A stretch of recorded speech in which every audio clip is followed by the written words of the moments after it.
नमस्ते। आज की इस चर्चा में हम एक ऐसे टॉपिक को डिकोड करने वाले हैं जो हम में से ज्यादातर लोगों की जिंदगी का एक बहुत अहम हिस्सा है। ईएमआई यानी इक्वेटेड मंथली इंस्टॉलमेंट। चाहे घर लेना हो, नई गाड़ी या फिर हायर एजुकेशन, ईएमआई का नाम तो आता ही है। लेकिन आज हम सिर्फ सतह की बात नहीं करेंगे। हम उस गणित के अंदर जाएंगे जो इन किश्तों के पीछे काम करता है। मकसद सिर्फ एक है, कर्ज लेने की उस असली कीमत को समझना जो अक्सर भारी भरकम कागजातों के बीच कहीं छिप सी जाती है। चलिए शुरू करते हैं। तो सबसे बड़ा सवाल, एक लोन की असली कीमत आखिर होती कितनी है? जब भी कोई लोन लिया जाता है तो सारा फोकस उस एक अमाउंट पर होता है जो हर महीने अकाउंट से कटने वाला है। वो अमाउंट एकदम क्लियर होता है, राइट? लेकिन लोन की पूरी अवधि में जो टोटल पैसा चुकाया जाता है, वो असल कीमत अक्सर नजरों से ओझल ही रहती है। सच कहें तो वो जो मंथली पेमेंट है ना, वो सिर्फ एक आइसबर्ग का ऊपरी हिस्सा है, जबकि असली और विशाल ढांचा तो पानी के नीचे छिपा होता है। भाग 1, ईएमआई का रहस्य। तो इस पूरे सिस्टम को गहराई से समझने के लिए सबसे पहले इसके बेसिक स्ट्रक्चर को समझना जरूरी है। ईएमआई यानी equated monthly instalment. Simple words में कहें तो ये वो फिक्स्ड अमाउंट है जो कर्ज चुकाने के लिए हर महीने बैंक को दिया जाता है। अब देखिए, ये कॉन्सेप्ट सुनने में कितना अट्रैक्टिव लगता है ना। एक बहुत बड़ी रकम जिसे शायद एक बार में चुकाना किसी के लिए भी नामुमकिन सा हो, उसे छोटे छोटे और मैनेजेबल टुकड़ों में बांट दिया जाता है। इससे काफ़ी रिलीफ मिलता है, फाइनेंशियल प्लानिंग ईजी हो जाती है। लेकिन सवाल ये है कि ये फिक्स्ड अमाउंट आखिर तय कैसे होता है?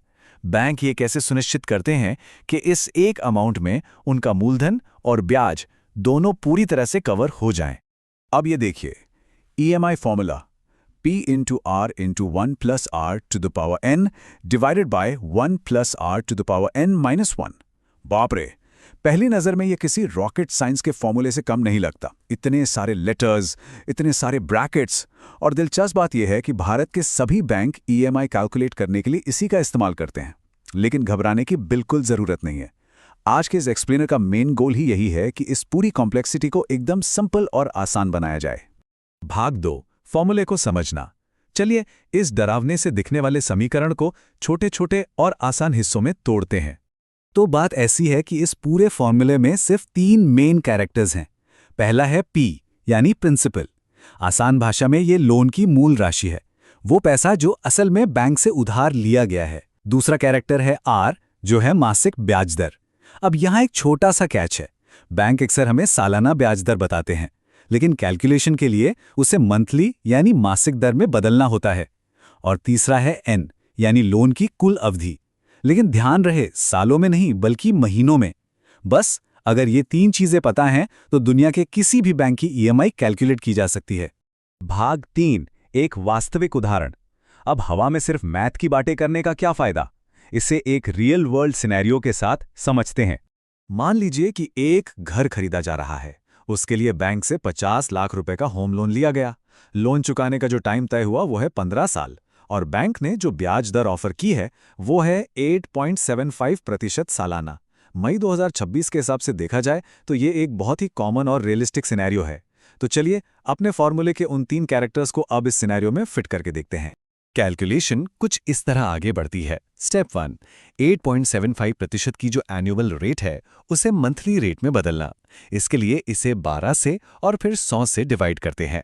रिजल्ट आता है 0.00729। तो ये मिल गया हमारा R। स्टेप 2, 15 साल के टाइम को महीनों में कन्वर्ट करना। 15 को 12 से मल्टीप्लाई करने पर मिलते हैं 180 महीने।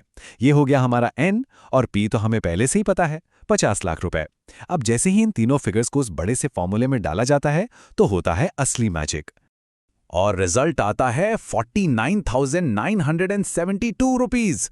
जी हां, यही वो अमाउंट है जो हर महीने चुकाना होगा। जरा सोचिए, 50 लाख रुपए का एक भारी भरकम कर्ज अचानक से हर महीने 50,000 रुपए से भी कम के एक मैनेजेबल अमाउंट में बदल गया। यही तो ईएमआई की असली पावर है। ये पूरे कर्ज को पॉसिबल और पूरी तरह से कंट्रोल में फील कराती है। भाग 4, असली कीमत का खुलासा। लेकिन कहानी यहीं खत्म नहीं होती है। अब हम उस सच्चाई से पर्दा उठाने वाले हैं जो अक्सर एक आम इंसान की नजरों से बच जाती है। अगर पूरी पिक्चर को एक साथ रखकर देखा जाए तो कहानी कुछ और ही नजर आती है। मूल राशि थी 50 लाख रुपए, मंथली ईएमआई बनी 49,972 रुपए, राइट? लेकिन जब इस किश्त को लगातार 180 महीनों तक यानी पूरे 15 साल तक चुकाया जाता है तो टोटल पेएबल अमाउंट यानी कुल देय राशि बनती है 89,95,308 रुपए। इसका सीधा सा मतलब ये हुआ कि इस पूरी अवधि में जो सिर्फ ब्याज चुकाया गया वो है लगभग 49,95,000 रुपए। एक पल के लिए रुकिए और इस फिगर के बारे में सोचिए, ये कोई छोटी मोटी रकम बिल्कुल नहीं है। इस बात की गहराई को थोड़ा और समझते हैं।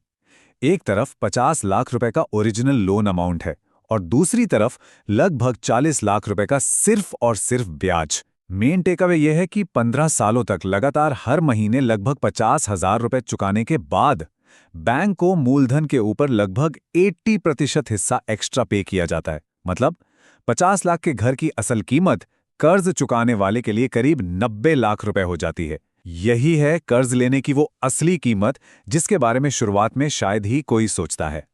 और इसके पीछे एक बहुत ही तगड़ी मैथमेटिकल स्ट्रैटेजी काम करती है, जिसे समझना बहुत क्रूशल है। जब ये 15 साल की जर्नी शुरू होती है ना, तो शुरुआती सालों में जो ईएमआई बैंक को जाती है उसका एक बहुत बड़ा हिस्सा सिर्फ और सिर्फ ब्याज चुकाने में चला जाता है। मूलधन तो बहुत ही धीरे धीरे कम होता है। बेसिकली बैंक सबसे पहले अपना प्रॉफिट सिक्योर करते हैं, फिर जैसे जैसे साल बीतते हैं और लोन अपने आखिरी सालों में पहुंचता है तब जाकर ये पूरा खेल उल्टा होता है और फिर ईएमआई का बड़ा हिस्सा मूल राशि को घटाने में लगने लगता है। यही वो जानकारी है जो फाइनेंस को देखने का पूरा नजरिया बदल सकती है। ईएमआई सिर्फ एक मंथली खर्चा नहीं है, ये एक बहुत लंबी और बहुत महंगी फाइनेंशियल कमिटमेंट है। इस गणित को डिकोड करने के बाद एक बात तो एकदम शीशे की तरह साफ हो जाती है कि ब्याज दरों में एक छोटी सी कमी या फिर लोन की अवधि को कुछ साल कम कर देना कुल चुकाई जाने वाली रकम में लाखों रुपए बचा सकता है। तो अब जब भी कोई नए लोन के लिए कागजातों पर साइन करने बैठेगा तो क्या सिर्फ उस मंथली ईएमआई को देखा जाएगा या फिर उस लोन की असली कीमत का भी पूरा हिसाब लगाया जाएगा? फाइनेंशियल लिटरेसी ही असली पावर है। इस एक्सप्लेनर से जुड़ने के लिए बहुत बहुत धन्यवाद।